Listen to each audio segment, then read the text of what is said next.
નમસ્કાર, આપ જોઈ રહ્યા છો નેશન પ્લસ ન્યૂઝ. હું છું આપની સાથે હિરલ પંડ્યા. દેશના વડાપ્રધાન નરેન્દ્ર મોદીના સફળ કાર્યકાળના 12 વર્ષ પૂર્ણ થવાના અવસરે સમગ્ર દેશ અને રાજ્યમાં વિવિધ કાર્યક્રમો યોજાઈ રહ્યા છે. તે અંતર્ગત પ્રથમ જ્યોતિર્લિંગ સોમનાથ મહાદેવ મંદિરની સમીપ આવેલા પવિત્ર ત્રિવેણી સંગમ ખાતે એક ભવ્ય મહાઆરતીનું આયોજન કરવામાં આવ્યું હતું. વડાપ્રધાન નરેન્દ્ર મોદીના 12 વર્ષના સફળ કાર્યકાળને બિરદાવવા માટે સોમનાથના પવિત્ર ત્રિવેણી સંગમ ખાતે મહાઆરતી કરવામાં આવી હતી, જેમાં ભક્તિ અને ઉત્સાહનું ત્રિવેણી સંગમ જોવા મળ્યું હતું. આ કાર્યક્રમમાં રાજ્યના ઉર્જા મંત્રી કૌશિક વેકરિયા, પ્રદેશ ભાજપ ઉપપ્રમુખ અને સાંસદ રાજેશ ચુડાસમા, જિલ્લા ભાજપ પ્રમુખ ડોક્ટર સંજય પરમાર તેમજ ધારાસભ્ય ભગવાન બારડ વિશેષ રીતે ઉપસ્થિત રહ્યા હતા. આ ઉપરાંત ઝવેરી ઠકરાર, પાલિકા પ્રમુખ નરેશ ગોહિલ સહિત ભાજપના મહિલા અને યુવા પાંખના આગેવાનો, કાર્યકરો અને દર્શનાર્થીઓ બહોળી સંખ્યામાં ઉમટી પડ્યા હતા. જય સોમનાથ. પ્રથમ તો આજે આપણા સૌ માટે એક ઐતિહાસિક દિવસ છે.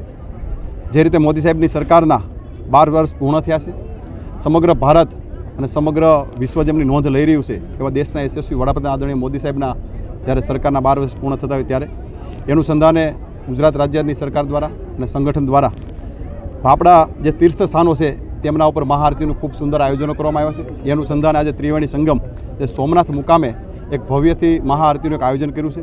જે રીતે હમણાં જ થોડાક સમય પહેલાં જે રીતે મોદી સાહેબ 2 વાર જે સોમનાથ દાદાના સાનિધ્યમાં દર્શન કરવા માટે આવે અને એક સોમનાથની ભવ્ય ઉજવણી પણ કરવામાં આવે એનું સંધાન આજે ત્રિવેણી સંગમ ખાતે એક મહાઆરતીનું આયોજન કર્યું છે.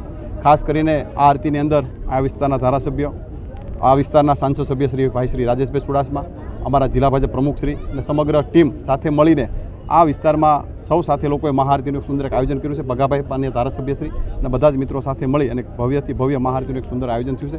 અને આપણા સૌનું સૌભાગ્ય છે કે સોમનાથ દાદા સાનિધ્યની અંદર જ્યારે એક મહાઆરતીનું આયોજન થતું હોય એમાં આપણે સૌભાગ્યને પ્રાપ્ત થતું હોય એ આપણા બધા માટે ગૌરવની વાત છે. કાર્યક્રમની શરૂઆતમાં સ્થાનિક ભૂદેવો અને અગ્રણીઓ દ્વારા શાસ્ત્રોક્ત વિધિથી મંત્રોચ્ચાર કરવામાં આવ્યા હતા. ત્યારબાદ ભૂદેવોએ ઉર્જા મંત્રી કૌશિક વેકરિયા તેમજ સાંસદ રાજેશ ચુડાસમાને સોમનાથ મહાદેવની પવિત્ર પ્રતિમા સ્મૃતિ ચિહ્ન રૂપે અર્પણ કરી તેમનું ભવ્ય અભિવાદન કર્યું હતું.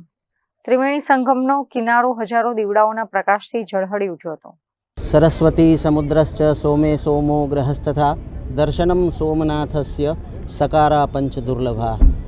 આજ રોજ યશસ્વી પ્રધાનમંત્રી શ્રી નરેન્દ્રભાઈ મોદીને એક એવો વિશ્વમાં રેકોર્ડ બનાવ્યો છે જે દીર્ઘકાલીન પ્રધાનમંત્રી પદના વાહક બન્યા છે.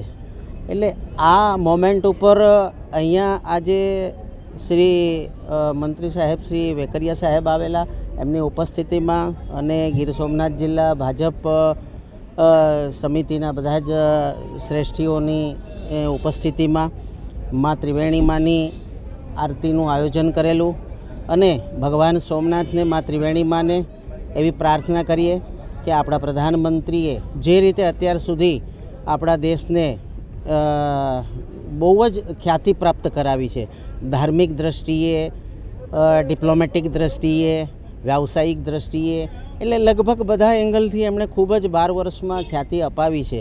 અને આ નવો જે વિશ્વ વિક્રમ એમના નામે થયો છે એના માટે યશસ્વી પ્રધાનમંત્રી શ્રીને તીર્થપુરોહિત શ્રી સોમપ્રા બ્રાહ્મણ સમાજ તરફથી ખૂબ ખૂબ શુભકામના સાથે શુભાશીષ અને ભગવાન સોમનાથને પ્રાર્થના કરીએ કે આવતા સમયમાં પણ અખંડ ભારતનો યશસ્વી પ્રધાનમંત્રી શ્રી નરેન્દ્રભાઈ મોદીનો સંકલ્પ સિદ્ધ થાય. જય Shri Somnath. Mahesh Dodiya, Nation Plus News, Gir Somnath.